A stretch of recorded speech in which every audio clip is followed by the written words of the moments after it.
that the Thunder didn't pay off. It's not our fault you choked in the playoffs. Your fans didn't even take a day off. But you joined the Warriors thinking your career would take off? Joined the Warriors thinking a ring would pay off? Joined the Warriors thinking LeBron would back off? Hello. Yes, I'm still going with the Llama art series. We still have... Oh, we don't got that much left to go, so... I think it's like 3 more videos. Yeah, we should be done with the series. 3 or 4 more, you know. We'll see. But, yeah, without further ado, let's get right into the video. Whoa. Vacation stories. Animated. Anime. Quickly. Sound check. Oops. That was close. Me and my wife were on our honeymoon in Hawaii. We were on the island of Oahu, sitting on the beach.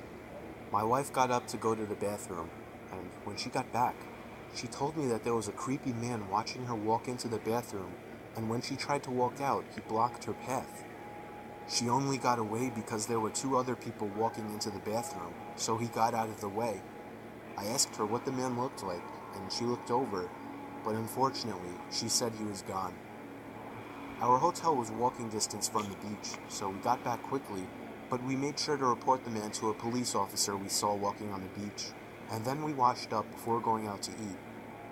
We ate at a fancy seafood place and did some walking around afterwards. Did she just punch me with the glass of, I'm going to say, champagne? Close to midnight, we finally went back to the room and began to wind down. Then we got a knock at the door. I looked through the peephole of the door and saw a man in a maid uniform standing outside. I opened the door and he immediately tried to let himself in. I pushed him back a bit, asking Get what out. he wanted. He told me he left something in the room while cleaning earlier and needed to get it out. The only thing, we left the do not disturb sign on the door all day. Then I noticed he was making eye contact with my wife. My wife then screamed, "That's the man." I didn't understand at first, but it was too late for that. The man had already lunged at me, holding my throat with one hand while reaching behind himself with another. He pulled out a knife and started swinging at me, and if it weren't for my wife coming over and smashing his face with the lamp, I would have been as Hell good as dead. yeah. The commotion drew out all the inhabitants of the neighboring rooms. What's that purple dog? It's a show about like some purple dog that's scared a lot. And that's the lady from it, I think. One of the women started freaking out and screaming, making the situation worse. We called the police, and so did the hotel.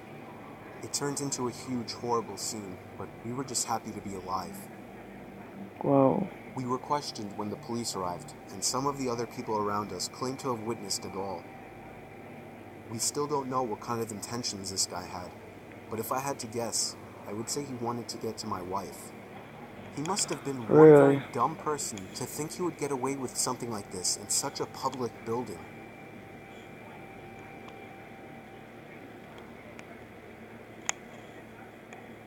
Let's move on to the next one.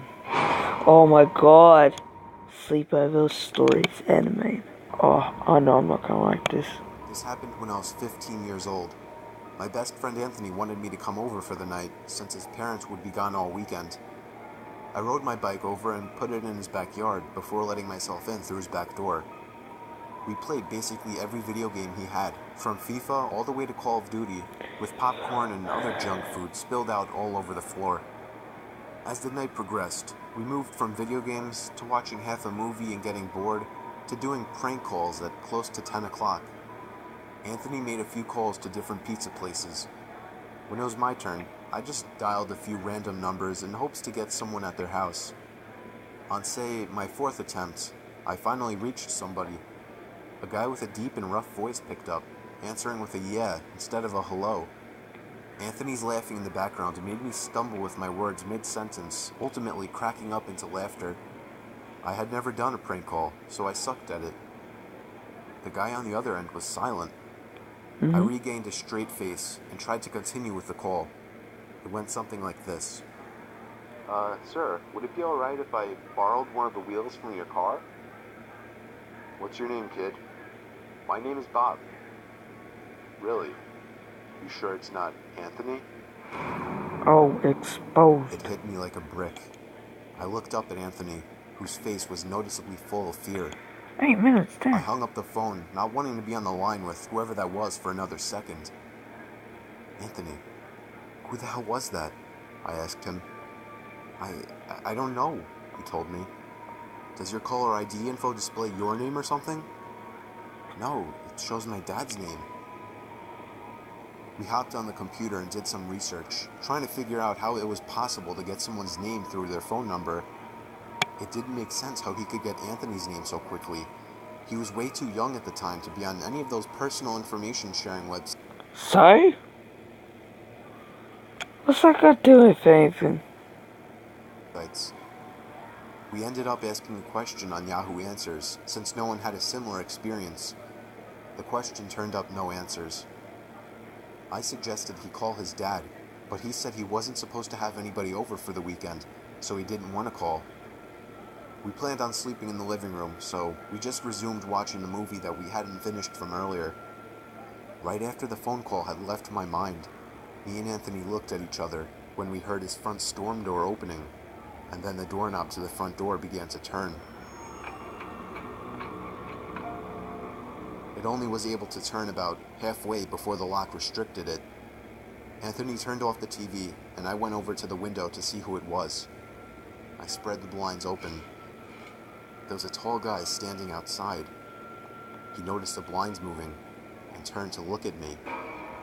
I practically threw the blinds back into place.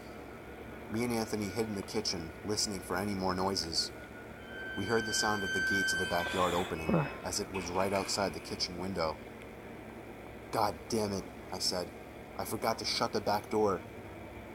Anthony urged me to run and shut it. I made it to the hallway leading to his back door and froze. There was a silhouette standing outside the back door. I don't think he noticed me, but he was surely looking into the house. He opened the door and stepped inside. I tiptoed to the kitchen and motioned for Anthony to follow me upstairs. We made it to his room as quietly as possible, pulling the door shut to avoid making any noise. We crawled under his bed. He had cloth covering the bottom of his bed, so you couldn't see anything under it unless you actually moved the cloth. The doors downstairs all opened, each one getting closer to the stairs. Thumps finally began up the stairs, and he was right outside the door now. The door to the room opened. I could hear Anthony's breathing. It was too loud. Footsteps moved over to the closet, and then the closet opened. I could hear the coat hangers being slid around as the fabric of the jackets and coats rubbed against each other. Footsteps moved over to the bed and stopped. I felt like my heart was about to explode out of my chest. Anthony's breathing was too loud. I had to cover his mouth with my hand. Nothing but silence in the room now. We laid still for so long, I almost thought he wasn't even in the room anymore. I moved my hand away from Anthony's mouth and whispered in his ear, "You think we can make a run for it?" He was about to answer when the most disturbing, memory-haunting scream I'd ever heard filled my ears as Anthony was seemingly dragged out from under the bed. I crawled out and saw him struggling with the man. I desperately looked around for anything to use as a weapon. I settled with the screwdriver sitting on his nightstand. I hurried over to the man and drove the screwdriver into his back. He let go of Anthony as he let out a scream of agony, giving us time to get the hell out of the house. Running onto the road would give away our position too easily. It would take too long to make it to his neighbor's house. We dove for the tree line in the woods and took cover behind a bush, watching the house. The back door opened as the man stepped outside, looking around the backyard. He then looked out to the woods. I felt his eyes pass me as he scanned through the tree line. It seemed that it was too dark for him to see us. Then, he turned his head back in our direction. I ducked behind the bush. "Joe, he's coming." "What?" "Dude, get up, we gotta run." He was right. The man was approaching us fast. How could he have seen us? We ran through the woods with the leaves crunching under us, giving away our position. When Anthony tripped over something, I crouched down with him, hoping we had run far enough. Not even 20 seconds later, oncoming footsteps from the direction we were running from came fast. They slowed down only 2 trees away from us, as we lay face down in the leaves. Moments later, the footsteps take off in another direction. We waited until we could no longer hear them, and took off back in the direction of the house. While running, over the sound of leaves crushing and my heavy breathing, I could swear I heard leaves crushing from behind us. We made it back to his backyard, into his house, and this time remembering to shut the back door. We were now able to call the police. Anthony stayed on the line with them, while I patrolled the back windows, making sure nobody was out Didn't he forget to shut the back gate last time? Just saying. there. It was so dark, though, I couldn't see anything. So I did something that seems stupid today. I turned on his backyard lights, and immediately in the distance, over by the woods, I saw him, standing in front of a big tree. He turned off back into the woods and disappeared out of sight. That was the last time me or Anthony ever saw him. I would be lying if I told you we heard the occasional knocks at our windows or something cliche. No, that was it. 5 years have passed and nothing has happened. Do I wonder if it was somehow linked to the prank call? Maybe. Does it make sense? Not really. But yeah, this was the story of how me and my still best friend Anthony almost died during... Okay, one more story. Well, we've almost finished this babysitting stories anime. Oh, I can't wait to finish this series. We're almost done. I was getting paid $250 to watch some couple's kid while they went away for the weekend. His name was Matthew. This took place on the first night, which was a Friday night. Matthew was already supposedly asleep, while I was in the living room watching a movie. I got a knock at the door, and looked at the clock. It was close to midnight. There was no way I was opening it. Not even 10 seconds later, I heard the sound of 2 or 3 men angrily banging on the door, telling me to open up. I felt like my heart was about to stop. I took a peek through the blinds, and there was somebody standing right on the other side of the window. I fell back in fear, and after managing to get back on my feet, I ran to the kitchen phone first thing to call the police. They said because of the weather, it could take a while for an officer to get here. I was told to take the child and hide somewhere until an officer arrived. They wanted to keep me on the line, but I wasn't thinking clearly in the heat of the moment and hung up. However, it wasn't until I ran through the living room that I realized the banging had stopped. I took a second peek through the living room window. Nobody was there now. I heard the sound of glass shattering from a few rooms over. My knees started to feel weak as I realized they had just broken the window and were about to climb into the house. I had to run and get Matthew. I couldn't just leave without him. Of course, when I got upstairs, there was no time left to run back downstairs, as I already heard footsteps and laughter coming from downstairs. I covered Matthew's mouth with my hand as I ran with him into his toy closet. A few minutes dragged on to what felt like half an hour as we sat there in the dark closet. Matthew began to squeal as footsteps on the carpet reached the outside of his bedroom door. There was more than one person that came inside. There weren't many places to hide in this room. I was actually reflecting on my whole life, so sure I was gonna die. We heard the sound of a police siren outside, even from in the closet, and then I heard one of the men in the room mutter, "Aw, shit." I opened the door back up as I heard at least 3 pairs of footsteps hurriedly rushing down the stairs. Nice. They didn't get far, as the police later found their footprints in the backyard, leading to our shed.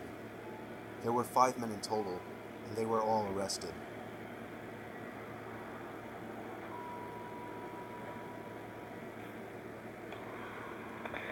Well, I hope you enjoyed the video. I know I said there was only going to be 2 more last time, but you know, I want to get this series over and done with, so I'm going to do the videos for the rest of the series. I'm going to finish up the series tonight, or like at least like the last few episodes in the morning, so yeah, so I'll see you all then.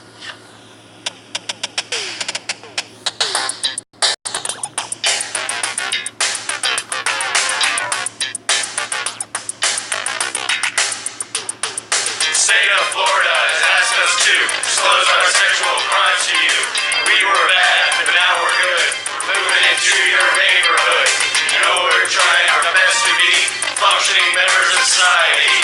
We're not here to start no trouble. We're legally required to do the sex offender shuffle. I'm Larry Arthauer, and I'll refrain from touching my neighbor's kids again. What I did was not too kind, but I'm a nice guy, you'll come to find. I've got a backyard and a real nice pool. Y'all should come over for a barbecue. We can make some cold drinks in my blender, but do keep in mind that I'm a sex offender. Vernon Douglas is my name. My battery arrest is what brought me fame. But there's much more to know about me. I love to dance and I love to ski. I zip and zoom on through the snow. Just strap on my boots and watch me go. But I can't ski until December. Till then I'm just a sex offender. I'm Charles Dolan, dropping rhymes. I've been arrested 7 times. I know that sounds like a lot. 3 of those times were for vandalism. Feel real bad, I got caught. Might do it again, probably not. I'm not here to make pretenses. I'm here because of my sex offenses. I'm Sam Pound. I'm number 1. Apologizing for what I've done. In case you were wondering what that was, I snuck into a bathroom and I eat no truffles. I'm just here to do the sex offender shuffle.